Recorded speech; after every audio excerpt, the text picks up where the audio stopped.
그럼에도 다음 수술은 꼭 비절개로 하고 싶다고 하면 네. 가능한 경우도 있을까요? 정말 드문 경우 비절개로 하는 경우가 있습니다.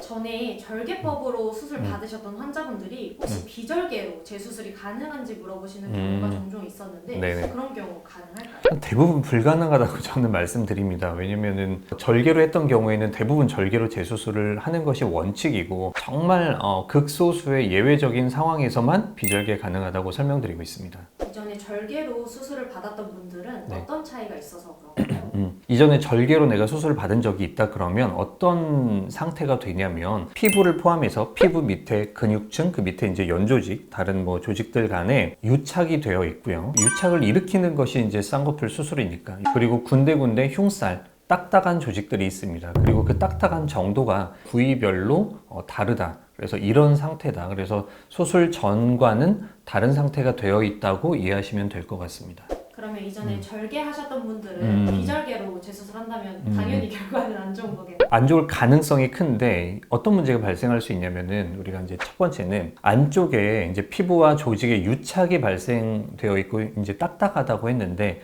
그거를 매몰로 찝으면 당연히 풀리기가 쉽겠죠. 두 번째는 그렇게 딱딱하고 이제 불규칙하다 보니까 이거를 수술을 했을 때 라인이 울퉁불퉁하고 매끈하지 않을 경우가 많습니다. 왜냐면 절개로 수술할 때는 이전에 유착을 싹 다 푼단 말이에요. 딱딱한 흉살이 있으면 제거를 하기도 하고 그래서 새롭게 어떤 조직의 구성 요소들을 재조립하는 과정이 절개법 재수술이라고 할 수 있는데 그런 과정을 다 생략하고 그냥 그 위에 찝어버린다 그러면 라인이 매끈하지 않을 가능성이 높겠죠. 마지막으로 우리가 또 생각해 봐야 되는 것은 뭐냐면 재수술을 하는 이유거든요. 이분이 그 전에 절개로 수술을 했는데 이번에 왜 재수술을 받을까?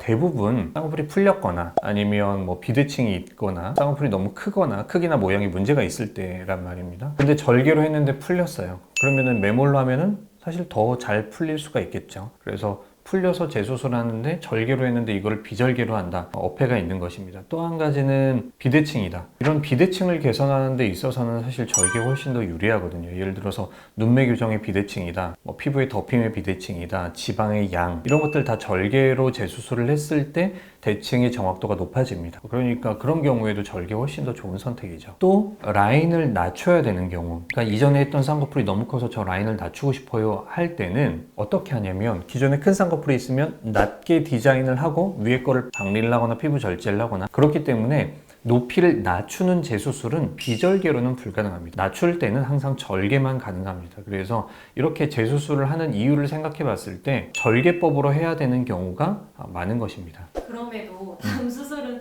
꼭 비절개로 하고 싶다고 하면 네. 가능한 경우도 있을까요? 정말 드문 경우 비절개로 하는 경우가 있습니다. 어떤 경우냐면 풀려서 오셨어요. 풀려서 오셨는데 이분은 왜 풀렸지 할 정도로 풀릴 가능성이 매우 낮은 눈이 있습니다. 피부가 굉장히 얇고 눈 뜨는 힘도 좋고 그래서 풀릴 가능성이 굉장히 낮은 눈인데 풀렸다. 근데 이제 그분이 저는 이 쌍꺼풀 크기 그대로 다시 좀 찝어주세요. 그리고 비대칭도 별로 없으시고 피부도 얇고 그러면은 이런 경우에는 비절개로 하기도 합니다. 이런 아주 드문 경우를 제외하고는 절개법으로 하는 것이 훨씬 더 결과가 좋다라고 말씀드릴 수 있습니다. 자, 오늘은 이전에 절개법으로 수술을 한 경우에 비절개로 재수술을 할 수 있느냐라는 주제 가지고 말씀드렸고요. 궁금하신 내용이 있으시면 댓글 남겨주시면 답변 드리도록 하겠습니다. 감사합니다.